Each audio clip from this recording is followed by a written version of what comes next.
अम्बेश ज्ञान अकादमी में आपका स्वागत है। मैं उपस्थित हूँ आपके समक्ष कक्षा 12 हिंदी काव्य के साथ। इसमें शुरू करते हैं। काव्य पर पूछे गए यानी पद्यांश पर पूछे गए 5 प्रश्नों के उत्तर। आज शुरू करते हैं महादेवी वर्मा का गीत। चिर सजग आंखें उन्नीदी, आज कैसा व्यस्त बाना, जाग तुमको दूर जाना। अचल हिमगिरि के हृदय में, आज चाहे कंप होले, या प्रलय के आंसुओं में, मौन अलसित व्योम रोले। आज पी आलोक को डोले तिमिर की घोर छाया, जाग या विद्युत शिखा में निठुर तूफान बोले। पर तुझे है नास पथ पर चिन्ह अपने छोड़ जाना, जाग तुमको दूर जाना। ये पद्यांश है। इस पद्यांश में 5 प्रश्न पूछे गए हैं। पहला प्रश्न है, उपयुक्त पद्यांश के शीर्षक और कवि का नाम लिखिए। तो आइए इसके उत्तर में। उपयुक्त पद्यांश का शीर्षक गीत और कवि का नाम या कवित्री का नाम होगा महादेवी वर्मा। ये पहला प्रश्न। और दूसरा है, रेखांकित अंश की व्याख्या कीजिए। अब आप कविता में देख रहे हैं कहाँ रेखांकित अंश है। चिर सजग आंखें उन्नीदी, आज कैसा व्यस्त बाना। केवल एक ही लाइन है। इसका अर्थ देखिए। कवित्री महादेवी वर्मा जी कहती हैं, हे प्राण, निरंतर जागरूक रहने वाली आंखें आज आलस्य से परिपूर्ण क्यों है, और तुम्हारा वेशभूषा इतना अस्त व्यस्त क्यों है। बस इतना ही। और तीसरा इसमें से है, प्रस्तुत पद्यांश के माध्यम से कवित्री ने पथिक को क्या प्रेरणा दी है। तो पथिक को क्या प्रेरणा दी है। प्रस्तुत पद्यांश के माध्यम से कवित्री ने पथिक को आलस्य रहित रहकर कार्य करने की प्रेरणा दी है।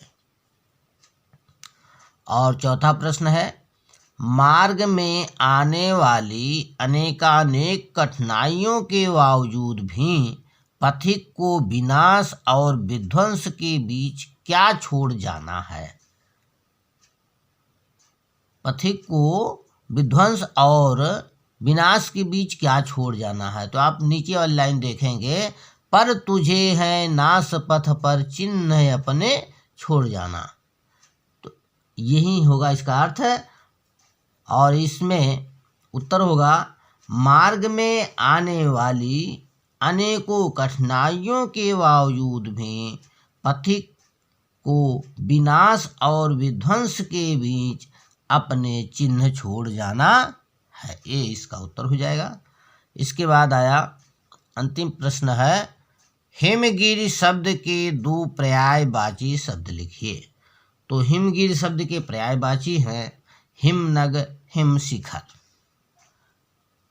इसके बाद अगला देखते हैं, कान ठंडी सांस में अब भूल वह जलती कहानी, आग हो उर में तभी दृग में सजेगा आज पानी, हार भी तेरी बनेगी माननी जय की पताका, राख क्षणिक पतंग की है अमर दीपक की निशानी, है तुझे अंगार सया पर मृदुल कलियां बिछाना, जाग तुमको दूर जाना। यह है कविता। गीत।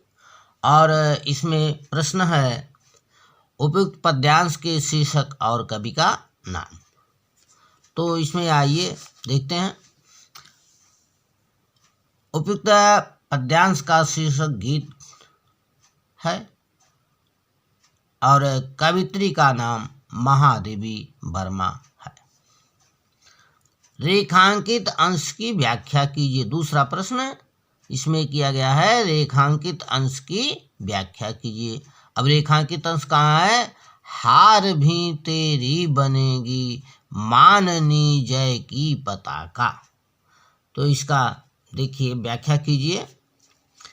व्याख्या है, कवित्री कहती हैं कि यदि उद्देश्य की प्राप्ति हेतु किए गए प्रयत्न में असफलता, हार का मतलब असफलता भी हाथ लगती है, तो वह भी किसी विजय से कम नहीं है। इसके बाद तीसरा प्रश्न इसमें जो है, इस पद्यांश से कवित्री का आशय स्पष्ट कीजिए। तो इस पद्यांश में कवित्री कहना चाहती हैं, कभी भी अपनी दुख भरी कहानी और हार की चर्चा ना करें, इससे कोई लाभ नहीं है। तुझे हमेशा सावधान होकर कार्य करना है। और चौथा जो प्रश्न है इसमें, किसकी राख अमर दीपक की भाग बनकर अमर हो जाती है। तो यहाँ आया है एक स्थान पर, पतंग राख क्षणिक पतंग की है अमर दीपक की निशानी। तो किसकी निशानी? पतंगों की राख अमर दीपक की भाग बनकर अमर हो जाती है। इसके बाद पांचवा जो प्रश्न है, क्षणिक शब्द के मूल शब्द और प्रत्यय अलग करके लिखिए। तो क्षणिक शब्द में मूल शब्द है क्षण और प्रत्यय है इक, अर्थात क्षण में इक प्रत्यय जोड़ने से क्षणिक बना है। इसके बाद अब आइए अगला गीत देखते हैं।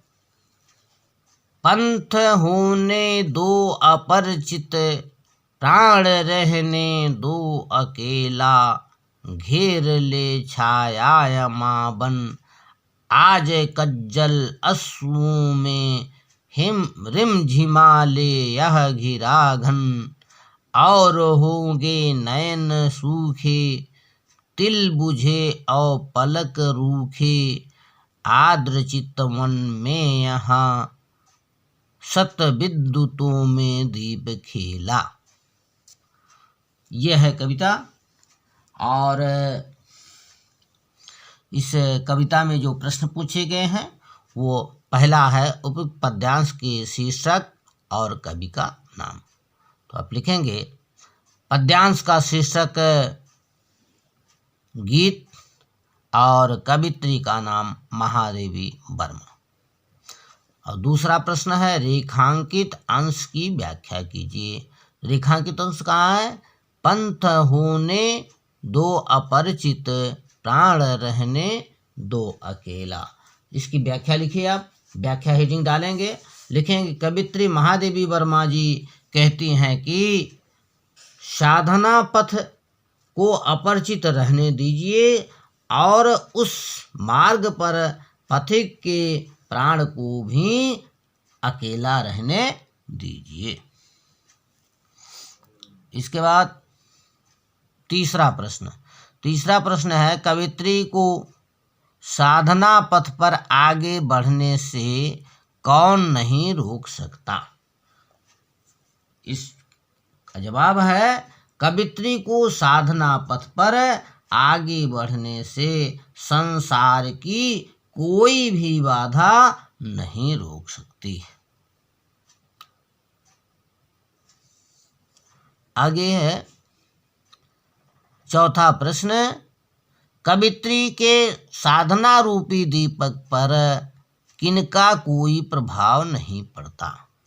तो इसका उत्तर होगा कवित्री के साधना रूपी दीपक पर संकट रूपी तूफान का कोई असर नहीं पड़ता। और अंतिम प्रश्न है 5वां, प्राण तथा अश्रु शब्दों के वचन बताइए। प्राण एक वचन है और अश्रु बहुवचन है। इस वीडियो में इतना ही। कैसा लगा आपको? लाभकारी जानकारी मिलती है तो कृपया इस चैनल को सब्सक्राइब करें, लाइक करें और शेयर करें। धन्यवाद।